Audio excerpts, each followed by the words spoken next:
अब मुझे ना इंटरनेट तो भरा पड़ा है एडवर्टाइजमेंट से भी और डेंटल ट्रेंड से भी। सो आपके टूथपेस्ट में नमक है, ये नमक कितना ज़रूरी है, ये चारकोल कितना ज़रूरी है, और इलेक्ट्रिक टूथब्रश मतलब वो बहुत ही कन्वीनियंट। और पता नहीं सुबह ऐसे जो आलस चढ़ता है ना ब्रश करने का, वो कहीं ना कहीं ऐसे लगता है इलेक्ट्रिक टूथब्रश से आसान हो जाएगा। क्या करें, यूज़ करें नहीं करें?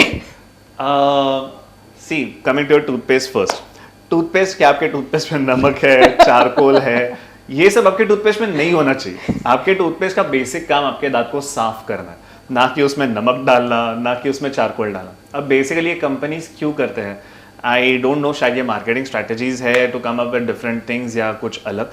बट आपका टूथपेस्ट में जो नमक और चारकोल का पार्टिकल्स आता है वो अब्रेसिव्स है। What are abrasives? ये छोटे छोटे पार्टिकल्स है, ओके, जो आपके दांत पे स्क्रैचेस क्रिएट करेंगे। Over a period of time scratches create कर करके आपके दांत का एक लेयर निकल जाएगा।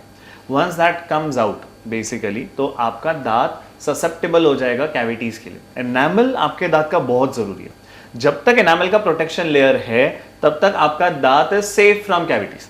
जब आपके दांत के ऊपर वो स्क्रैचेस गिर के एनामल का लेयर निकलना शुरू हो जाएगा, ये अब्रेसिव्स एनामल का लेयर जब वेयर ऑफ करना शुरू कर देंगे, तब आपके दांत को सड़न लगना बहुत कॉमन हो जाएगा। अच्छा, ये तो हुआ सड़न, पर वो सेंसिटिव हो जाएंगे। ओके, एनामल का लेयर निकल जाएगा, एनामल के नीचे dentin which is full of nerves, जिसमें बहुत नर्व सप्लाई। जैसे डेंटिन एक्सपोज हो जाएगा, आपका दांत बहुत ज्यादा सेंसिटिव हो जाएगा।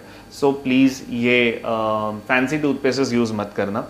नमक वाला चीज is good, but I would recommend कि थोड़ा लुकवार्म पानी लेना, उसमें पिंच ऑफ सॉल्ट डालना और गार्गल करना। ओके, वो एक ऑस्मोटिक इफेक्ट देके आपके गम्स को हेल्दी रखेगा। नमक आपके गम्स के लिए अच्छा है, जो वार्म वाटर में डाल के आप गार्गलिंग कर सकते हो, आपके टूथपेस्ट के लिए नहीं।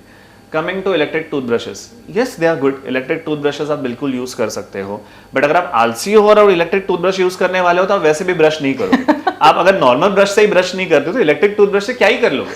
Secondly, it's a little costly. Normal toothbrush से शायद थोड़ा कॉस्टली आता है। अगर आपके लिए वो कंफर्टेबल है, अगर आप कंफर्टेबल हो उस ब्रश को यूज करने के लिए, गो हेड, कोई बात नहीं। मेन चीजेस आपके दांत साफ हो रहे हैं, उनको अच्छे से ब्रश हो रहा है, तो इलेक्ट्रिक यूज करो या natural, that is completely your choice.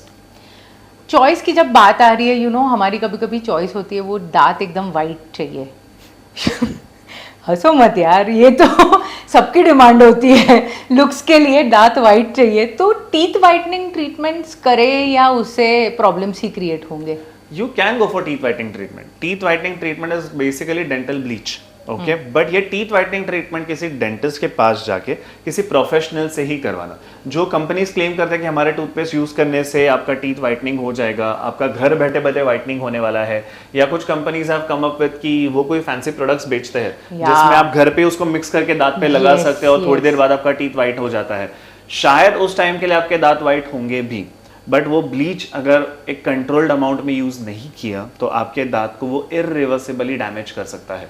आपके दांत इतने सीवियरली डैमेज हो जाएंगे कि उसको रिपेयर करना आपके डेंटिस्ट के लिए हेक्टिक होगा। ओके, सो टीथ वाइटनिंग जरूर करवा सकते हो, इट इज कंप्लीटली नॉर्मल। आपको लुक्स के लिए टीथ वाइट चाहिए, गो अहेड, कोई प्रॉब्लम नहीं है, बट किसी डेंटिस्ट के पास ही करवाना, क्योंकि वो एक कंट्रोल्ड अमाउंट में उस ब्लीच को यूज करते हैं और उनका कांस्टेंट मॉनिटरिंग रहता है कि आपका जो ट्रीटमेंट चल रहा है, जो प्रोसेस चल रहा है, उसके बीच बीच में उनका ध्यान रहता है कि वो प्रोसेस कैसे चल रहा है। तो टीथ वाइटनिंग करना है तो डेंटिस्ट के पास ही जाना, घर बैठे बैठे करेंगे। वी हैव सीन केसेस जहां पे उन्होंने दांत की बैंड बजा दी।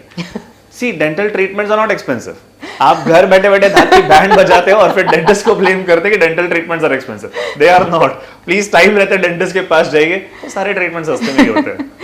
ठीक है, तो इट इज नॉट, मतलब ऐसा विश कर सकते हैं पर आपके पास आना जरूरी है। बिल्कुल, मेरे पास ही नहीं, किसी भी डेंटिस्ट के पास जाइए, बट डेंटिस्ट के पास से ही वाइटनिंग करवाइए, घर बैठे बैठे नहीं करवा रहा।